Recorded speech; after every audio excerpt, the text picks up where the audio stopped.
Well, there used because our friends had an idea a while ago, or a thought, I should say, that a lot of the time when we look at different business books, whether it's for a podcast or whether it's for the courses that we're putting together, I often mention that some of these books, they're on the same topic. It could be on sales, or persuasion, leadership, negotiation, whatever it happens to be, sense making. And I often mention that this book overlaps with this other book, and that there is some conflicting arguments about a particular way that something should be, or what the truth of the matter is. And it occurred to me that what I should do is I should really pair these books together, talk about them simultaneously. So what I'm going to do is I'm going to talk about two books to do with negotiation, and we've done podcasts very recently on these. Get those at usebecause.com/podcast. And the two books that we're going to talk about is this first one is called Getting to Yes. It's considered to be the go-to book for negotiation, for understanding what a negotiation should be. But after I read this book, and I read it years ago, and I read it again recently before we did the podcast on it, I then found another book, and the other book is called this, Never Split the Difference. And in this book, the author, Chris Voss, he's a former FBI hostage negotiator. And his problem in this book is that he says that this book only tells half the story. And the way I explained it, and it was one of the podcasts on one of these books, was probably in this one, Never Split the Difference.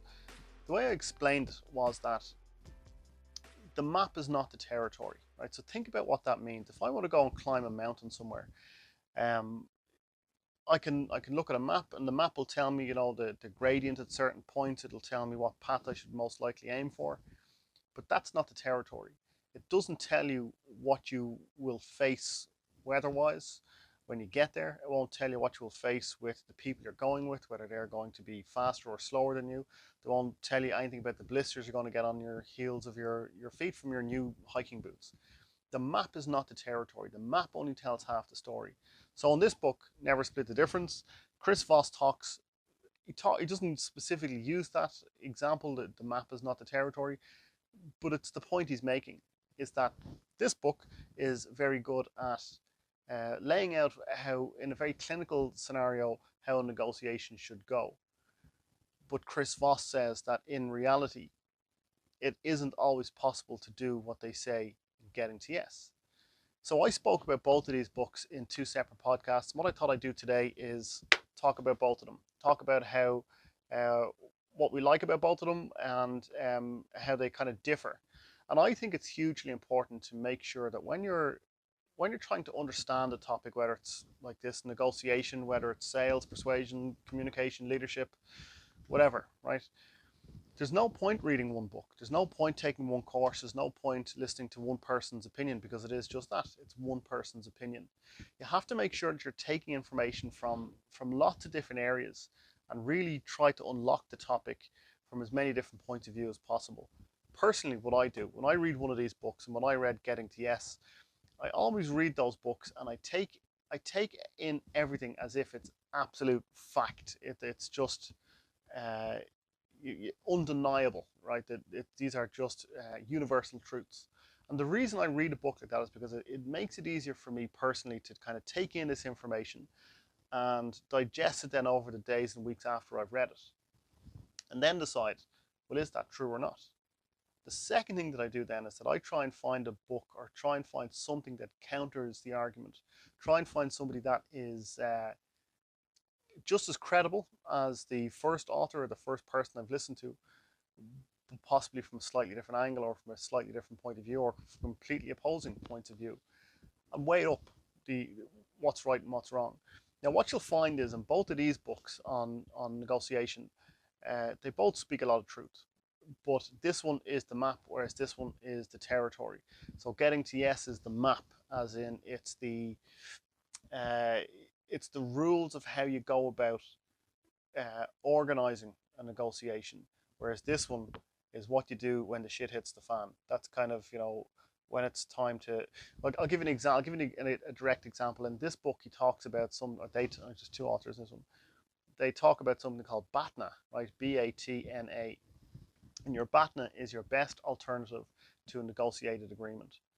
And they say that you should have this decided before you go into negotiations, whether you're buying a house, whether you are, let's say, for example, you want to go and ask your boss for a pay raise. And your BATNA will be the decision you make beforehand. What's the red line that you say, okay, if I don't get an agreement here, I'm going to walk away, or I'm going to accept another job, or I'm just going to go back to my desk and continue my job for the money that I'm currently on. What's the best alternative? If you don't get a negotiated agreement, what's the best alternative? Which in theory sounds great, that that's kind of part of it's part of a negotiation, to make sure that your preparation beforehand ensures that you have appointed in the negotiation when emotions are high, and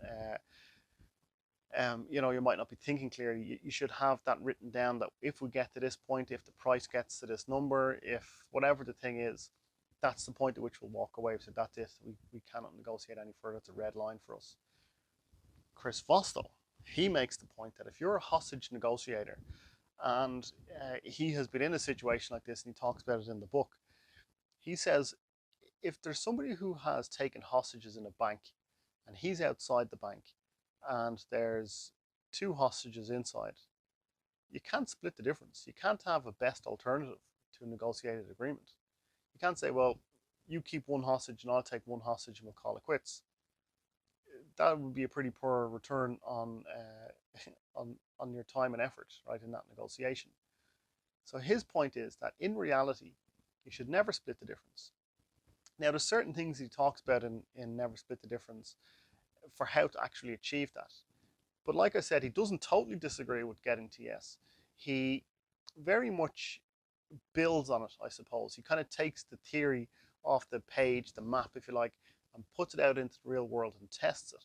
Now, he learned everything he learned about negotiation through took a few courses, but found he had a kind of a natural knack for it as well, and was able to use that kind of little, I suppose, sliver of light into how negotiation should be, and through just making lots of mistakes and getting things wrong, he was able to build up a really good repertoire of techniques for when it comes to negotiation. And I'll give you a for example. One of the things he talked about in Never Split the Difference is that he uses something called late night DJ radio voice, or something like that. I might have the exact phrase wrong, but the idea is that if you think about somebody who is a late night DJ on the radio, they're not like the people on the morning show who are full of energy and all hyped up. The late night DJ has that slow, deep, calming voice. It's appropriate for that time of night where they're playing the love songs and whatever it is they're playing.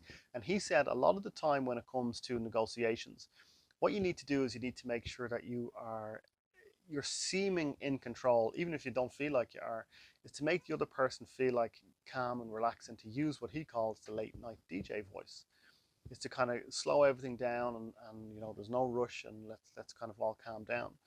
In this book, though, Getting to Yes, the authors talk about separating the position from the interests. So I want to pay $50, you want me to pay $75. A lot of the time, people think a negotiation is we just go back and forth until we kind of meet somewhere in the middle, or until one of us gives up. That's taking up positions, right? So in this book, they say that you should get behind the position. Why do I only want to pay €50? Would I be willing to pay €40 now and pay €10 until we get to €75 in 6 weeks time or something? Or what is it? Why do you want €75? Is it because you want to take that money and go and buy something else with that money? So it's about understanding what's behind the interests, or sorry, what's behind the positions, to understand the interest. Well, why is it that you want that?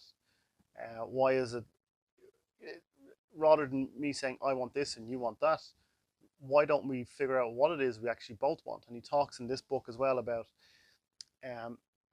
almost when it comes to a negotiation, you should be two judges, two Supreme Court judges, looking at a case together, trying to solve it, standing shoulder to shoulder rather than standing across from each other like adversaries.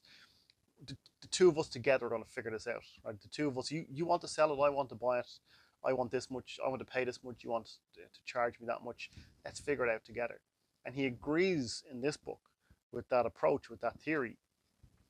But he says that sometimes trying to separate people or trying to separate somebody's position from their interests doesn't work, because their interests, if you're, if you're going in to rob a bank, let's say, and it all goes sideways, and now you end up with 10 hostages, which was absolutely not part of the plan at all. I don't know what my interests are. My interests are, I want the money. I was just gonna, uh, uh, escape out the front door, and nobody's gonna get hurt. Now I have 10 hostages. I don't know what to do. I don't know what my interests are.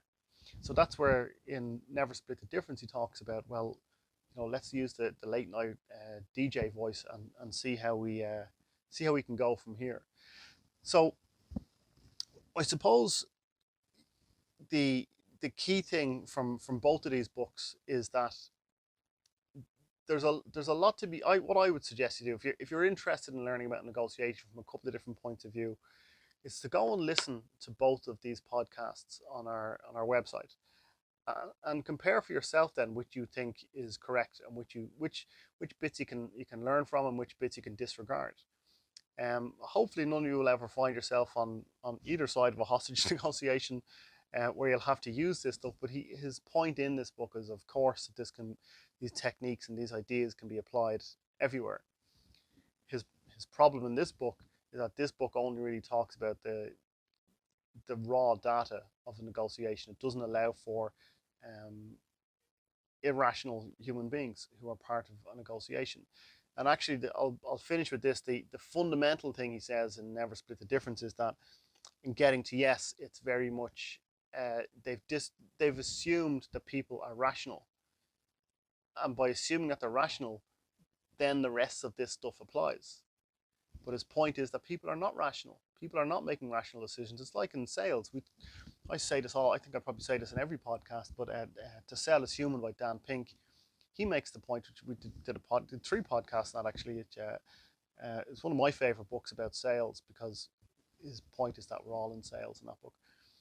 But he makes the point in that book that we all buy things irrationally. We all buy things that are, most purchases are done with the emotional brain, and we back them up with with logic afterwards. We kind of layer in the rationality afterwards. That's kind of similar to what they're talking about in this book, is that you have to assume people are irrational, that they have confirmation bias, that they have cognitive dissonance, right? They've all this stuff swirl, these contradictions. We're all just a big mess of contradictions.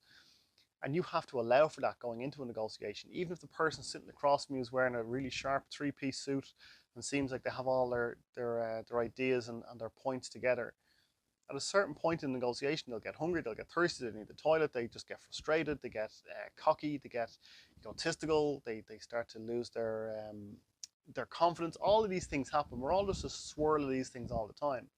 And Chris Voss's point is that you have to ensure that you're allowing for that in any negotiation.